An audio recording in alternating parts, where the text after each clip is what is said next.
WhatsApp guys, welcome back once again. So दोस्तों, आज की कहानी जो एक्सप्लेन करने जा रहे हैं उसका नाम है टर्मिनल। तो कहानी शुरू होती है न्यूयॉर्क के एयरपोर्ट से, जो हर बार की तरह खचाखच भरा हुआ है। लोग यूनाइटेड स्टेट्स आने के लिए बेताब हो रहे हैं। उन्हीं लोगों में से हम विक्टर नाम के आदमी को देखते हैं, जो रिपब्लिक ऑफ क्रोजिया से आया हुआ है। लेकिन जब उसके पासपोर्ट चेक करने की बारी आती है तो उसे अंदर नहीं जाने दिया जाता। अब वो इसी सोच में होता है कि आखिर उसके साथ ऐसा क्यों हो रहा है। और तभी एक गार्ड आकर उसे इमिग्रेशन रूम में ले जाता है, जहाँ पे पहले तो उसे कुछ पूछताछ की जाती है, जिसके बाद उसे कस्टम ऑफिसर मिस्टर फ्रैंक के पास ले जाया जाता है, जहाँ पे उसे ऐसी बात पता चलती है जिससे कि उसके होश उड़ जाते हैं। फ्रैंक उसे बताता है कि जिस समय वो हवा में था, यानी कि प्लेन में था, और तभी उसके शहर की मिलिट्री ने दुनिया के सभी एम्बेसडर ऑफिशियल को मार डाला था और उनके सारे एम्बेसीज को भी जला दिया था। यहाँ तक कि उन्होंने आम लोगों को भी नहीं छोड़ा, और इन सभी में यूनाइटेड स्टेट्स के लोग भी शामिल थे। और यही वजह है कि यूनाइटेड नेशन ने उसके शहर से आने वाली सारी फ्लाइट को रद्द कर दिया है और उनके पासपोर्ट को भी इनवैलिड कर दिया है। अब यहाँ विक्टर को इंग्लिश नहीं आती थी, जिस वजह से वो कुछ समझ नहीं पाता। और तभी उसे दूसरा झटका लगता है। फ्रैंक कहता है कि तुम ना तो अपने देश जा सकते हो और ना ही हमारे देश में एंटर कर सकते हो, इसलिए मैं तुम्हें कुछ दिनों के लिए एयरपोर्ट लॉन्च का टिकट देता हूँ। तुम वहीं रहो जब तक सब कुछ ठीक नहीं हो जाता, जब तक तुम अपने देश वापस नहीं चले जाते। पर विक्टर को कुछ खास समझ नहीं आता, इसलिए वो उसे पूछने लगता है कि मुझे न्यूयॉर्क जाना है, मुझे बताओ ये नाइकी शूज कहाँ मिलेंगे। फ्रैंक उसे समझा बुझा कर भेजता है। अब विक्टर को समझ नहीं आ रहा था कि वो क्या करे। तभी उसे टीवी में एक न्यूज़ दिखती है कि रिपब्लिक ऑफ क्रोजिया पर एयर स्ट्राइक हुआ है, यहाँ तक कि वहाँ के वाइस प्रेसिडेंट को भी मार डाला गया है। अपने देश की ऐसी हालत देखकर उसकी आंख से आंसू आ जाते हैं, पर उसके दिमाग में बस उसके परिवार का ही ख्याल आ रहा था। वो हर किसी से मदद मांगता है, लेकिन बुल्गेरियन भाषा किसी को समझ नहीं आ रही थी। वो किसी भी हालत में अपने परिवार के पास जाना चाहता है। अब वो फौरन फ्रैंक के दिए हुए कॉलिंग वाउचर से क्रोजिया कॉल लगाता है, लेकिन अफसोस उस पूरे वाउचर में इंग्लिश के अलावा कोई भी लैंग्वेज नहीं लिखी थी, जिस वजह से उसे कुछ भी समझ नहीं आता। पर वो आसपास के लोगों से मदद मांगने की कोशिश करता है, पर हालांकि उसके आसपास लाखों लोगों की भीड़ थी, पर उसमें भी वो अकेला महसूस कर रहा था। किसी ने उससे ये तक नहीं पूछा कि वो रो क्यों या फिर वो मुसीबत में क्यों है। पर विक्टर के लिए मुश्किलें तो बस यहाँ से शुरू हुई थी। अब वो आगे क्या करे ये सब बैठकर सोचने लगता है। सो दोस्तों, वीडियो में आगे बढ़ने से पहले मैं आपके लिए लाया हूँ एक ऐप जो आपको फ्री में, जी हाँ फ्री में, आपको बस साइन अप करने से आईफोन जीतने का मौका दे सकता है। तो ऐप का नाम है जीतविन ऐप, और अभी जीतविन सभी साइन अप करने वाले लोगों को 5 फ्री स्पिन दे रहा है। और अगर आप मेरा प्रोमो कोड मूवी यूज करते हैं तो आपको एक्स्ट्रा 5 स्पिन मिल रहे हैं फ्री में, बिना कोई डिपॉजिट या फिर इन्वेस्टमेंट करे बिना। तो दोस्तों, जीतविन में आप स्पोर्ट्स ट्रेडिंग कर सकते हैं और काफी सारे कसिनो गेम्स भी खेलकर पैसे कमा सकते हैं। और सबसे अच्छी बात आप जानते हैं क्या कि इस ऐप को रेफर करके भी आप 300 रुपए कमा सकते हैं, और ये अनलिमिटेड है। मतलब कि आप जितने चाहे उतने लोगों को रेफर कर सकते हैं और फ्री में पैसे कमा सकते हैं। तो अभी साइन अप करिए और मेरा प्रोमो कोड मूवी यूज करिए और आईफोन जीतने का मौका मिस मत करिए। एक बार चेकआउट जरूर करिएगा, जिसका लिंक आपको नीचे डिस्क्रिप्शन में मिल जाएगा। चलिए कहानी में आगे बढ़ते हैं। और तभी उसका वाउचर उड़कर दूर चला जाता है, जिसे एक गुप्ता नाम का इंडियन क्लीनर स्टाफ उठा के ट्रैश में डाल देता है। वो भागकर उसके पास जाता है और वो सारे वाउचर्स मांगने के लिए, पर वो आदमी सारे वाउचर्स को कचरा समझकर अपने साथ ले जाता है और कहता है कि क्या आपके पास कोई अपॉइंटमेंट है मेरे कूड़े को देखने के लिए। दोस्तों, ये एक बहुत ही फनी कैरेक्टर होता है मूवी में, और वो उसे गेट लॉस भी कहता है और साथ में उसे सॉरी भी बोलता है। अब विक्टर के पास खाने के लिए कुछ नहीं था। वो पूरी तरह से परेशान और भूखा था। ऊपर से रात हो जाती है, उसे अब सोने के लिए सही जगह भी नहीं थी, इसलिए वो खुद का ही एक बेड बनाता और वहीं सो जाता है। यहाँ हम उसके हाथ में एक कैन भी देखते हैं, जो उसके लिए बहुत ही ज्यादा स्पेशल होता है, जिसे वो अपने दिल के करीब रखकर सोता है। लेकिन आखिर उस कैन में क्या है ये हमें आगे पता चलेगा। और अब इसी तरह से 2 से ज्यादा दिन बीत जाते हैं। विक्टर ने एयरपोर्ट को ही अपना घर समझ लिया था। वो वहीं बाथरूम में जाता, नहाता धोता, बार बार कस्टम इमिग्रेशन के पास जाता ताकि उसे परमिट मिल सके न्यूयॉर्क जाने का। लेकिन हर बार उसके हाथ मायूसी लगती है, पर उसकी ये सारी हरकतें फ्रैंक कैमरे से देख रहा होता है। और अब उसे कैसे भी करके विक्टर को यहाँ से बाहर निकालना था, ताकि उसकी कोई भी बदनामी ना हो, क्योंकि कुछ ही दिनों में उसका प्रमोशन होने वाला है। और अब विक्टर के लिए वो अपने बॉस से बात करता है, लेकिन उसे पता चलता है कि उनकी तो रिटायरमेंट डेट करीब आ रही है, जिसके बाद अब फ्रैंक को इस एयरपोर्ट का हेड बना दिया जाएगा। अगर उसने इस समय विक्टर के बारे में उन्हें बताया तो शायद बात बिगड़ सकती है, और इसलिए उसे खुद विक्टर को हैंडल करना होगा। अब कुछ देर बाद वो विक्टर से खुद मिलने जाता और उससे उसे कहता है कि मैं चाहता हूँ कि तुम यूनाइटेड स्टेट्स में एंटर कर जाओ। तुम यहाँ कब तक रहोगे, पर तुम्हें ऐसा इलीगल तरीके से करना होगा, क्योंकि अगर यहाँ किसी को पता चल गया तो वो तुम्हें पकड़ लेंगे। अब ये जानकर विक्टर बहुत ही खुश होता है, तो वो ठीक 12 बजे दिन के गेट पर खड़ा हो जाता है, क्योंकि उसी समय गार्ड शिफ्टिंग होती थी 5 मिनट के लिए, जिस वजह से वहाँ कोई भी गार्ड नहीं होता था। अब वो गेट से बाहर जाने ही वाला होता है कि तभी वो नोटिस करता है कि शायद उसे कोई देख रहा है। वो कोई और नहीं बल्कि फ्रैंक था, जो उसे कैमरे से देख रहा था। यहाँ वो समझ जाता है कि ये जरूर उसकी कोई चाल है। दरअसल दोस्तों, फ्रैंक चाहता है कि वो इलीगल तरीके से अमेरिका में एंटर करे और फिर उसे पुलिस पकड़कर यहाँ से ले जाए, जिससे कि उसकी जान छूट जाए। लेकिन विक्टर ने यहाँ उसके प्लान पर पानी फेर दिया था। अब इसके बाद उसकी मुलाकात एक एयर होस्टेस से होती है, जो कि वेट फ्लोर होने की वजह से गिर जाती है और विक्टर उसकी मदद करता है। वो लड़की उसे बहुत ही पसंद आती है, लेकिन तभी उसे पता चलता है कि उसका एक बॉयफ्रेंड है और ये जानकर उसका दिल फिर से टूट जाता है। अब अगले सीन में हम फिर से गुप्ता को देखते हैं, जो कि एक इंडियन है। उसे हमेशा लगता है कि विक्टर कोई CIA एजेंट है और वो बाहर के देश से हम पर नजर रखने आया है। इधर विक्टर, जिसने काफी दिनों से कुछ खाया नहीं था, वो लोगों से खाना मांगने की कोशिश करता है, लेकिन लोग उसे देने के बजाय खाने को डस्टबिन में फेंक देते हैं। तब इसी बीच उसे एक लड़की मिलती है, जो एयरपोर्ट में फंसी ट्रॉली को एक साथ मशीन में लगा रही थी, जिसके लिए उसे 25 सेंट मिलते हैं। उस लड़की को देखकर विक्टर भी ऐसा सेम करने लगता है, जिसके बदले उसे हर बारी के 25 सेंट मिलते हैं, जिससे वो कुछ बर्गर खरीदता है और उसकी भूख यहाँ पर मिट जाती है। अब वो हर रोज शाम में उस कस्टम लेडी के पास भी जाता था ताकि उसे परमिट भी मिल सके, पर यहाँ जाने से कोई भी फायदा नहीं होता। अब एक दिन वो अपने देश की न्यूज टीवी में देखता है, जो कि इंग्लिश में थी, जिस पर वो पढ़ नहीं पाता। अब लैंग्वेज की दिक्कत से वो बहुत ही परेशान हो चुका था और इसके लिए वो सबसे पहले उन्हीं कमाए हुए पैसों से एक बुक खरीदता है, जिसकी मदद से वो इंग्लिश सीख सके। अब विक्टर को इस एयरपोर्ट पे रहते हुए काफी समय हो चुका था, तो वो सारी चीजें समझ चुका था। वो ट्रॉली से पैसे कमाता और वही गेट नंबर 67 पर सो जाता। ऐसी ही उसकी जिंदगी चलने लगी थी, पर फ्रैंक ऐसा नहीं चाहता था। उसे कैसे भी करके विक्टर को यहाँ से निकालना था, और जिसके लिए वो उसके ट्रॉली वाले काम के लिए एक आदमी जॉब पर रख देता है, ताकि विक्टर पैसे ना कमा पाए और भूखा ही रहे। किसी भी तरह से वो यहाँ से उसे भगाना चाहता था। अब हर बार की तरह जब विक्टर उस इमिग्रेशन ऑफिसर के पास जाता है, तभी उसे वहाँ एक एंड्रिच नाम का क्लीनर देख लेता है और रात में उससे मिलने आता है। उसके एयरपोर्ट पे फूड आउटलेट में ठीक ठाक पहचान होती है, जिसकी मदद से वो विक्टर के लिए खाना लेके आता है। लेकिन यहाँ पर उसकी एक शर्त होती है, वो रोज इमिग्रेशन ऑफिसर के बारे में जानकारी लेकर आएगा और वो विक्टर को खाना देगा, क्योंकि वो उस ऑफिसर को पसंद करता था। अब विक्टर बार बार उस ऑफिसर के पास जाता है किसी न किसी बहाने से, और यहाँ हमें उसका नाम पता चलता है, जो कि होता है सलीना। उसे मूवीज देखना पसंद नहीं था और उसका एक बॉयफ्रेंड भी था, जिसके साथ वो 2 साल तक रिलेशन में थी, पर उसने उसके साथ चीट किया और ऐसे ही वो हर रोज कुछ न कुछ एंड्रिच को आकर बताता था, जिसके बदले में उसे कुछ खाना मिल जाता था। अब एक दिन जब वो दोनों साथ में बैठे होते हैं, तभी फ्रैंक के पेजर पर एक मैसेज आता है और वो भागते हुए फ्रैंक के पास जाता है। यहाँ फ्रैंक उसे एक नए लॉ के बारे में बताता है, जिसकी मदद से वो एयरपोर्ट के बाहर जा सकता है।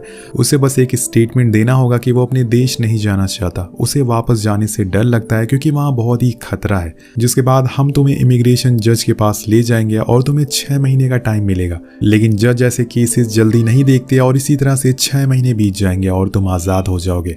फिर आराम से तुम अमेरिका में एंटर कर सकते हो।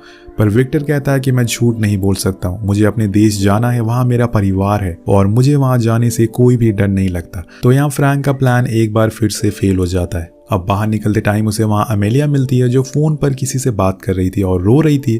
तो वो उसके साइड में खड़ा हो जाता और दिखाने की कोशिश करता है कि किसी से बात कर रहा है, पर वो उसे पकड़ लेती है और कहती है कि ऑल मैन आर लायर। जिसके बाद विक्टर उसे अपने बारे में बताता है और कहता है कि मैं वही हूँ जिसने आपकी मदद करी थी।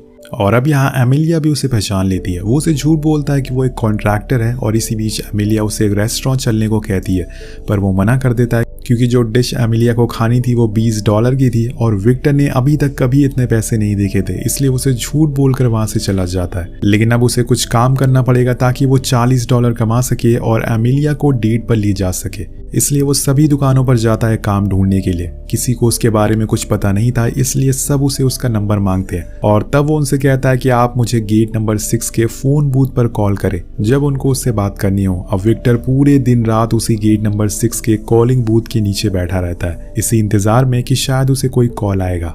पहले दिन तो कोई कॉल नहीं आता, लेकिन नेक्स्ट डे उसे एक स्टोर से कॉल आती है, लेकिन वहाँ भी कोई वैकेंसी नहीं थी। इस बात से विक्टर बहुत ही उदास हो जाता है और वो सैड होकर एक कंस्ट्रक्शन साइट पर पहुंच जाता है, जो कि एयरपोर्ट के अंदर ही होती है, और वहाँ की दीवारों को रेनोवेट कर देता है। वो प्रोफेशन से एक प्लम्बर था, जिस वजह से उसे ये काम बखूबी आता होता है। जब अगले दिन वहाँ का कॉन्ट्रैक्टर आता है तो उसे विक्टर का काम बहुत ही पसंद आता है और उसे एक जॉब मिल जाती है। अब इस जगह पे कोई कैमरा भी नहीं था, इसलिए फ्रैंक को उसके बारे में पता नहीं चल पाता, जिस वजह से वो बहुत दिन तक ऐसे ही काम करता रहता है, जिसके लिए उसे हर दिन $20 मिलते हैं। अब वो हर रोज सेम रूटीन फॉलो करता था, जैसे वो सो जाता था, नहाता था, फिर काम पे लग जाता था। विक्टर की वहाँ के वर्कर से काफ़ी अच्छी दोस्ती भी हो जाती है, जिससे उसे अब यहाँ रहने में काफ़ी मज़ा आने लगा था। आसान भाषा में कहें कि अब कहीं ना कहीं यही उसका घर बन चुका था और उसकी गुप्ता से, क्लीनर से, सभी से दोस्ती हो जाती है। अब एक दिन ऐसे ही फ्री होकर वो बुक शॉप पर जाता है, जहाँ उसे एक बार फिर से एमिलिया दिख जाती है। दोनों आपस में बातें करना शुरू कर देते हैं। वो उसे डिनर के लिए पूछता है, पर एमिलिया उसे ये कह के मना कर देती है कि उसे अब अकेले रहना है, क्योंकि वो काफ़ी नाराज़ थी अपने बॉयफ्रेंड से, और ये जानकर वो एक बार फिर उदास हो जाता है और अपने काम पर लौट जाता है। वहीं दूसरी तरफ फ्रैंक को पता चलता है कि विक्टर कहाँ काम कर रहा है। अब वो जैसे भी करके उसे यहाँ से दूर ले जाना चाहता है, जिसके लिए वो बहुत से लोगों से बात करता है और विक्टर को डिटेंशन कैंप में बंद कर देता है। अब कुछ समय के बाद हम एयरपोर्ट पर एक रशियन आदमी को देखते हैं जो यूनाइटेड स्टेट से अपने पिता के लिए मेडिसिन ले जा रहा था, पर उसके पास इसके लिए कोई लाइसेंस नहीं था, जिसकी वजह से उसे फ्रैंक और उसकी टीम अरेस्ट कर लेती है। अब वो आदमी बार बार इन लोगों से कुछ कहने की कोशिश करता है, पर कोई भी उसकी लैंग्वेज समझ नहीं पा रहा था। और तभी एक गार्ड को याद आता है कि विक्टर को भी रशियन आती है, इसलिए वो लोग फौरन विक्टर को बुलाकर लाते हैं। अब यहाँ विक्टर को भी उसकी बातें कुछ खास समझ नहीं आती कि वो क्या कहना चाह रहा है, जिस वजह से वो उल्टा सीधा ट्रांसलेट कर देता है और जाने लगता है। लेकिन तभी वो आदमी उसके सामने खुद की जान की भीख मांगने लगता है, उसे विनती करता है वो उसे बचा ले, उसके पिता बीमार है। अब इतनी दिनों से एयरपोर्ट पर रहने की वजह से विक्टर को कस्टम्स के बारे में जानकारी हो गई थी। उसे पता था कि अगर किसी जानवर के लिए कोई मेडिसिन ले जाई जाए तो उसके लिए कोई भी लाइसेंस नहीं लगता। तो वो फ्रैंक से झूठ कहता है कि मैंने तुम्हें गलत ट्रांसलेट किया था, दरअसल ये मेडिसिन उसकी गोट के लिए, ना कि उसके फादर के लिए। अब ये सुनकर वो आदमी बहुत ही खुश होता है और उसके हाथ चूमने लगता है उसकी मदद के लिए, उसे शुक्रिया करता है। लेकिन इस बात से फ्रैंक बहुत ही गुस्सा होता है, वो उसे वही मानने लगता है, क्योंकि कहीं ना कहीं उसे लग रहा था कि विक्टर उसे झूठ बोल रहा है।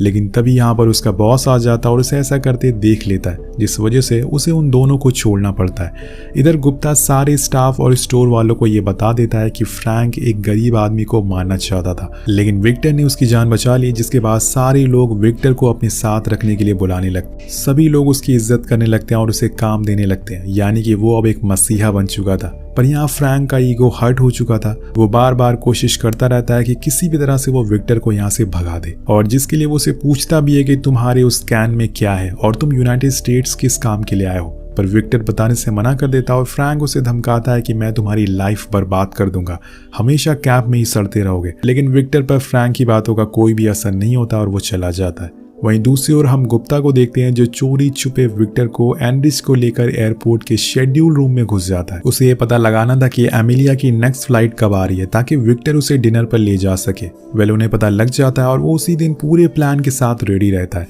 और तभी एमिलिया आ जाती है और विक्टर फाइनली डेट पर उसे ले जाता है। लेकिन वो लोग कहीं बाहर नहीं जाते, बल्कि एयरपोर्ट पर ही एक जगह डिनर करते हैं, जिसे गुप्ता और उसके दोस्तों ने ही अरेंज करा था। और इसके बाद उन दोनों में काफी सारी बातें होती हैं, दोनों एक दूसरे के बारे में बहुत कुछ जानने लगते हैं। लेकिन बीच बीच में एमिलिया के बॉयफ्रेंड का उसको पेजर आता है, जिससे विक्टर बहुत ही परेशान हो जाता है। अब वो दोनों टेरेस पर जाकर अपने अपने पेजर को फेंक देते हैं, ताकि उन्हें कोई भी परेशान ना करे, डिस्टर्ब ना करे। अब यहाँ उनकी मीटिंग खत्म हो जाती है और अब उन्हें 13 दिनों बाद ही मिलना होगा। अब जाते जाते विक्टर उसे एक सवाल पूछता है कि नेपोलियन ने अपनी वाइफ को बिवारिया पहुंचने पर क्या गिफ्ट दिया था। वो जवाब नहीं दे पाती। वो कहता है कि मैं तुम्हें 13 दिनों बाद इस सवाल का जवाब दूंगा। अब इसके बाद वो दोबारा से अपने काम में लग जाता है और यहाँ पर वो कुछ अलग बना रहा था। शायद वो अमेलिया के लिए कोई सरप्राइज प्लान कर रहा था। अब इसी दौरान वहां पर एनरिच आता है और कहता है कि मैंने सोच लिया कि मैं उससे शादी करूंगा, क्या तुम इसमें मेरी मदद करोगे।